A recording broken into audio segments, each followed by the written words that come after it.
और बता भाई, काम कैसा चल रहा है तेरा? क्या बताऊं यार, गर्मी की वजह से काम पर भी असर पड़ रहा है। वो कैसे? अरे गर्मी तन जला रही है यार। अब हमारी तो मजबूरी है, तो हम तो सुबह से ही खड़े हो जाते हैं, पर ग्राहक तो वही सूरज ढलने के बाद ही आते हैं ना। क्यों, सुबह भी तो आ सकते हैं ना? अबे सुबह सुबह कौन गोलगप्पे खाता है यार, है? लोग दोपहर के बाद आते हैं। लेकिन इस बार तो ऐसी भीषण गर्मी पड़ रही है कि लगता है कि काम धंधा बंद ही हो जाएगा अपना। अब चल कोई बात नहीं, कल से मैं आऊंगा तेरे पास रोज गोलगप्पे खाने, फिक्र मत कर, पैसे भी दूंगा तुझे। अबे चल बे, बड़ा आया पैसे देने वाला। ये कहानी है जीवन की, जो बहुत ही ईमानदार और मेहनती लड़का था। बचपन में ही उसके माँ बाप की मौत हो गई थी, जिसके बाद उसका कोई अपना नहीं था सिवाय मोहन के। मोहन जीवन का बचपन का दोस्त था। दिन में एक बार वो मोहन के खेत पर उससे मिलने जरूर आता था, जो नदी के किनारे था। अच्छा चल यार, मैं चलता हूँ अब। अरे कहाँ जा रहा है? देख तो कितनी ठंडी ठंडी हवा चल रही है। अरे नहीं यार, तेरे तो बैल तेरे इंतजार में यहीं खड़े रहेंगे, लेकिन अगर मैं ठेला लेकर नहीं पहुंचा ना तो ग्राहक चले जाएंगे वापस। वैसे भी यार बताया तो तुझे कि आजकल कड़की चल रही है। चल ठीक है फिर। अच्छा सुन, कोई दिक्कत हो तो बताना जरूर है। और किसे बताऊंगा मैं? जीवन ने मोहन को गले से लगा लिया और फिर वो दोनों अपने अपने काम की तरफ चल पड़े। वो बाजार में एक बड़े पेड़ के नीचे छांव में अपना ठेला लगाता था। रोज की तरह उसने अपना ठेला लगाया और ग्राहकों का इंतजार करने लगा। ए भगवान, कितनी गर्मी है। ए प्रभु, कुछ तो रहम करो। अगर ये गर्मी ऐसे ही बनी रही तो कौन आएगा यहाँ। लगता है आज भी मेरे गोलगप्पे ऐसे ही रह जाएंगे। अगर ऐसे ही चलता रहा तो कुछ और काम धंधा ढूंढना पड़ेगा मुझे।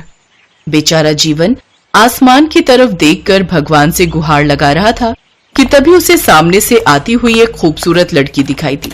जीवन उसे बस देखता ही रह गया और फिर, गोलगप्पे कितने के दिए? जी 4 रुपए के 10। क्या 4 रुपए के 10? नहीं, मेरा मतलब 10 रुपए के 4। वैसे क्या आप बचपन से ही हकलाते हैं? नहीं, मैं हकला नहीं हूँ, वो तो आपको देखकर है।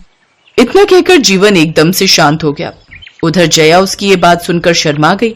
जीवन ने पहले कभी इतनी सुंदर लड़की नहीं देखी थी। फिर उसने हिम्मत जुटाकर पूछा, वो आपने बताया नहीं कितने के गोलगप्पे लगा दूं? बस 1 प्लेट 10 रुपए की। अच्छा, और तीखा? जितना तीखा हो उतना अच्छा। जी लीजिए, ये प्लेट पकड़िए। बेटा जीवन, आज तेरे लिए सबसे बड़ा मौका है। अगर इस लड़की को तूने अच्छे गोलगप्पे खिला दिए तो फिर तो इससे रोज मुलाकात हो सकती है। उधर जया बस गोलगप्पे खा रही थी, पर जीवन से नजरें नहीं मिला रही थी।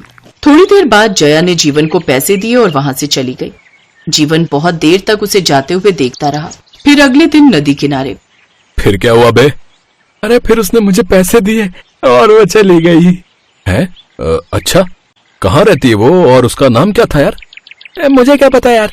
धत तेरे की। अरे पगले, कम से कम नाम तो पूछ लेता। तू पागल है क्या? वो पहली बार आई थी मेरी दुकान पर। हाँ, ये बात भी ठीक है। चल, अब तो तू बस इंतजार ही कर सकता है उसके दोबारा आने का। हाँ यार। जीवन को जया से पहली ही नजर में प्यार हो गया था और ये बात मोहन समझ गया था। मोहन दिल से चाहता था कि जीवन को उसका प्यार मिल जाए, और हुआ भी वही। एक शाम जया फिर से जीवन के ठेले पर आ पहुंची। उसे देखते ही जीवन के दिल की धड़कनें बढ़ने लगी। आ गई हैं आप? अरे, आप तो फिर हकलाने लगे।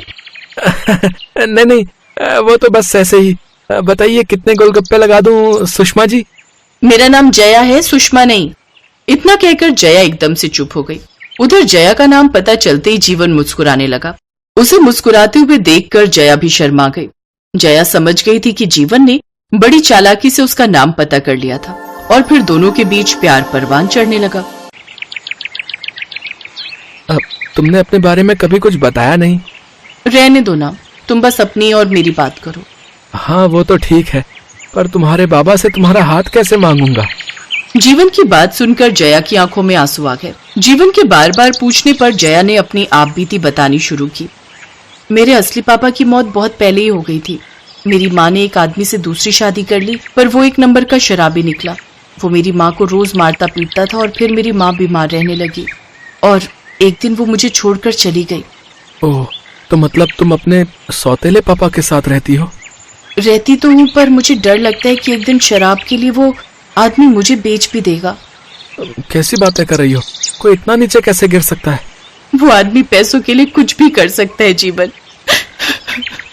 इतना कहकर जया जीवन के कंधे पर सिर रखकर रोने लगी और फिर जीवन ने फैसला कर लिया कि वो जया से शादी करेगा। जीवन के दोस्त मोहन ने इसके लिए सारी तैयारी की। वक्त पर जया और जीवन भी मंदिर पहुंच गए और अग्नि को साक्षी मानकर दोनों ने एक दूसरे से शादी कर ली।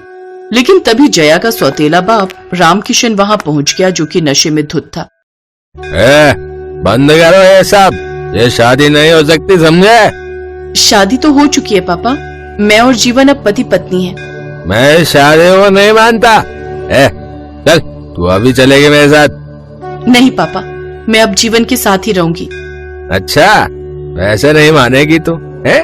देख चुपचाप चल मेरे साथ, बता रहा हूँ। तेरी शादी इस फटीचर से नहीं बल्कि सेठ दुर्गा दास से करवाऊंगा मैं। उस बुढ़े लाला से?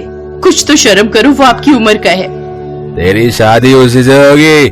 मैंने उससे 50,000 रुपए लिए हैं इस शादी के बदले। अब चल जल्दी, वरना दुर्गा दास के लड़के इस जीवन की जीवन लीला खत्म कर देंगे अभी के अभी हैं।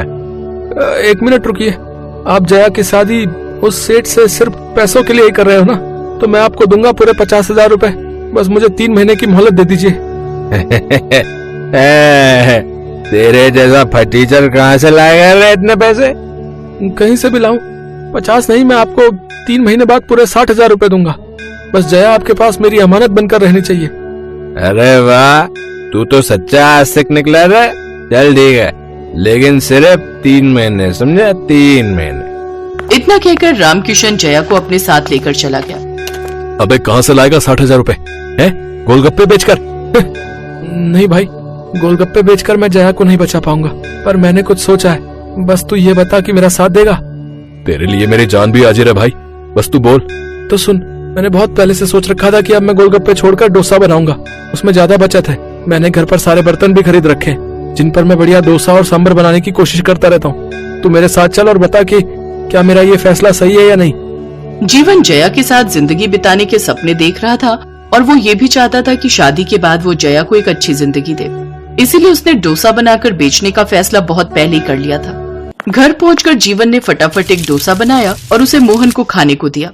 फिर पहला निवाला खाते ही, भाई भगवान की कृपा है तुझ पर, जबरदस्त डोसा बनाया तूने। पर ये तो बता कि तूने ये सब किया कैसे और सीखा कहाँ से? अरे मैं जहाँ ठेला लगाता था ना, उसके सामने होटल में पूरे 80 रुपए का डोसा देते थे। तो बस वहीं के कारीगर से मैंने दोस्ती कर ली और उसी से डोसा और सांभर और चटनी बनानी सीख ली। चल भाई, अब तो बिना देर किए अपना काम शुरू कर, बाकी मैं हूं तेरे साथ। मोहन ने एक बार फिर जीवन की बहुत मदद की। उसी दिन से जीवन ने अपने ठेले पर डोसा बनाकर बेचना शुरू कर दिया।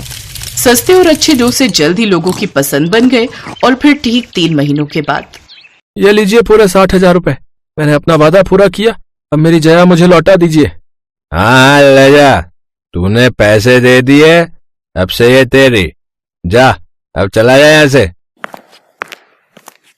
आओ जया, मेरा सोना घर अपनी मालकिन का इंतजार कर रहा है। ऐसे नहीं, पहले आपके हाथ के गोलगप्पे खाऊंगी। भाभी गोलगप्पे नहीं, अब से जीवन आपको डोसा खिलाएगा। हाँ डोसा? हाँ भाभी, वही डोसा जिसने आपको और इस पगले को हमेशा के लिए एक कर दिया। आज निधि की शादी है, लेकिन फिर भी वो उदास थी। तभी उसकी माँ सावित्री उससे पूछती है, क्या हुआ मेरी बच्ची, आज तेरे लिए इतनी खुशी का दिन है, लेकिन फिर भी तू इतनी उदास है। माँ मुझे बहुत डर लग रहा है, हम लोग इतने गरीब हैं और जहाँ मेरी शादी हो रही है वो लोग इतने अमीर। मुझे तो बहुत डर लग रहा है माँ। इसमें डरने की क्या बात है बेटी, बल्कि ये तो खुशी की बात है कि तू इतने बड़े घर में जा रही है, वहाँ जाकर तू हमेशा खुश रहेगी। अपनी माँ की बातों से निधि को थोड़ी राहत मिलती है। उसके बाद बारात आ जाती है और फिर निधि और रोहन की शादी हो जाती है। शादी के बाद निधि अपने ससुराल पहुंचती है, जहां पहुंचकर वो इतने बड़े घर को देखकर हैरान रह जाती है। तभी उसका पति रोहन अपनी माँ से कहता है, माँ मैं निधि को कमरा दिखा देता हूँ, आराम कर लेगी। शादी की रस्मों में इतना थक गई होगी ना। हाँ हाँ, बहू को आए अभी 1 दिन हुआ नहीं और तू अभी से ही जोरू का गुलाम बन गया। जा, ले जाकर दिखा दे इसका कमरा। अगले दिन निधि सुबह सवेरे 5 बजे उठ जाती है और नहा धोकर पूजा पाठ करती है, जिसके बाद अपनी पहली रसोई बनाती है। ससुराल के पहले दिन में अपनी पहली रसोई में निधि सबके लिए मटर पनीर, पूरी और हलवा बनाती है। सब बड़े ही खुश होकर खाते हैं। तभी उसकी सास उससे कहती है, बहू खाना अच्छा बना है। सचमुच निधि, खाना काफी स्वादिष्ट बना है। थैंक यू जी। अच्छा, आज तुम अपने पग फेरों की रस्म के लिए अपने घर जाने वाली हो ना, तो वहाँ मेरे बेटे का ख्याल रखना, उसे कुछ उल्टा सीधा मत खिला देना। जी माँ जी। उधर निधि की माँ सावित्री सुबह से ही घर की साफ सफाई करने में लगी हुई थी। आखिरकार आज उसके घर का दामाद जो आने वाला था। अजी सुनिए, जल्दी कीजिए ना, मैं घर की सफाई कर लेती हूँ, आप तब तक बाजार से सामान ले आइए। अभी तो घर की साफ सफाई करनी है, खाना बनाना है, बेटी और दामाद आते ही होंगे। हाँ हाँ, तो इतना परेशान क्यों हो रही हो? अरे अपनी ही बेटी के पग फेरे की रस्म के लिए तो घर आ रही है, इसमें इतना बौखलाना किस बात का? वो इसलिए क्योंकि अब बेटी अकेली नहीं आ रही, उसके साथ इस घर का जमाई राजा भी आ रहा है। रोहन एक बड़े घर से था और शादी के बाद आज वो पहली बार अपने ससुराल आ रहा था।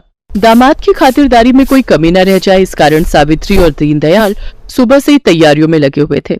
सुनिए जी, आप बाजार जाकर नमकीन, बिस्कुट, कोल्ड ड्रिंक और मिठाई ले आइए। दामाद जी पहली बार हमारे यहाँ आ रहे हैं।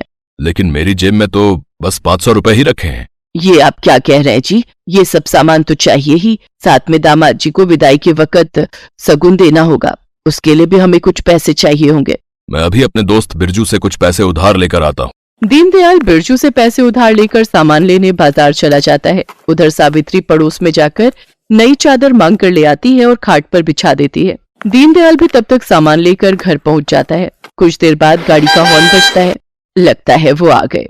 सावित्री हाथ में पूजा की थाली लिए उनकी आरती उतारती है, साथ ही दोनों का तिलक करती है। रोहन अपने सास ससुर के पैर छूता है। आओ पधारो दामाद जी, ससुराल में आपके पहले दिन पर आपका स्वागत है। इसके बाद वो उसके सामने खाने की कई तरह के आइटम रख देते हैं। माँ, इतना सब खर्चा करने की आखिर क्या जरूरत थी? तू चुप कर, दामाद जी पहली बार यहाँ आए हैं। इसके बाद सावित्री लंच में छोले, गोभी और पूरी बनाकर अपने दामाद को खिलाती है। उसके बाद अपने दामाद को नई चादर बिछी खाट पर आराम करने के लिए भेज देती है। निधि दूसरे कमरे में अपने माता पिता से बातें करती। माँ, इतना सब खर्चा करने की क्या जरूरत थी? एक तो वैसे ही बाबा ने मेरी शादी के लिए कर्ज लिया हुआ है और ऊपर से ये सब खर्चा। बेटी, दामाद जी आज पहली बार अपने ससुराल आए, तो उनकी खातिरदारी करना हमारा फर्ज है। मैं जानती हूँ बाबा, आपने पहले ही मेरे लिए बहुत कुछ किया है और मैं नहीं चाहती कि आप मेरी वजह से और कर्ज में डूब जाओ। बेटी, तुझे इतना अच्छा घर मिल गया और हमें क्या चाहिए। कुछ देर बाद रोहन सोकर जागता है तो सावित्री उसके लिए कॉफी और बिस्कुट लेकर आती है, जिन्हें खाकर कुछ देर बाद वो घर जाने की तैयारी करते हैं। फिर उसकी विदाई के समय अपने दामाद को तिलक लगाकर 1100 रुपए सगुन कार्ड में डालकर देती है और साथ ही गिफ्ट देती है।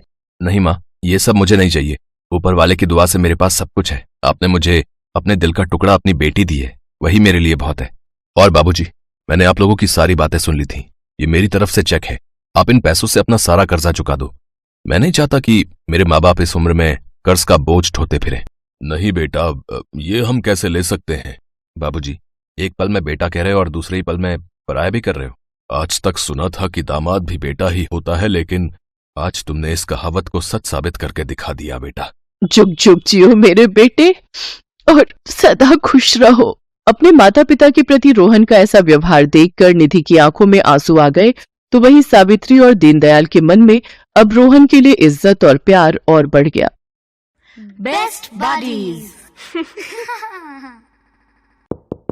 Hello friends, Thanks for watching this video. अगर आपको ये वीडियो पसंद आया है तो प्लीज लाइक, सब्सक्राइब, कमेंट्स करें इस वीडियो पर और हाँ, शेयर करना भी ना भूलें। और भी मजेदार वीडियो देखने के लिए नीचे दिए गए बेल आइकॉन को दबाएं। देखते रहिए बेस्ट बडीज।